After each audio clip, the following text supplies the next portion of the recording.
మొదలు పెట్టెను మన బ్రతుకులను క్రొత్త ఏడు మొదలు పెట్టెను క్రొత్త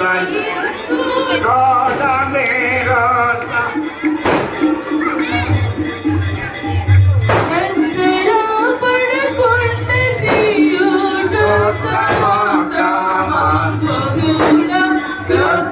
ఏడు మొదలు పెట్టెను మన బ్రతుకులను క్రొత్త ఏడు మొదలు పెట్టెను పొందియున్న మేలులన్నీయు బొంకంబు మీరాడెంగమందు స్మరణ చేయుడి ఇందు మీరు మొదలు పెట్టు పందెమందు గెలవవలయో నందముగను రవిని మూలి కలయకుండా గెలయకుండా క్రొత్త ఏడు మొదలు పెట్టెను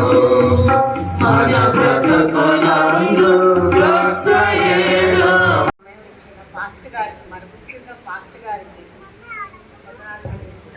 టీడీసీ మెంబర్స్కి మనం పరలోక రాజ్యంలో మరి చేరమని చెప్పేసి మనందరం ఈ సందర్భంగా ఈ వాక్యాన్ని బట్టి అర్థమవుతుంది. అందుకనే మరి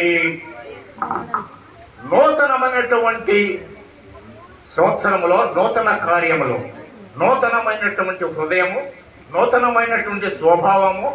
నూతనమైనటువంటి క్రియలు, నూతనమైనటువంటి ఆలోచనలు కలిగి ఉండాలని చెప్పేసి వాక్యం చెబుతుంది. మనందరికీ తెలుసు మరి ఎఫెసీ పత్రిక 4వ అధ్యాయం 22 నుండి 24 వరకు చదివితే, అవునా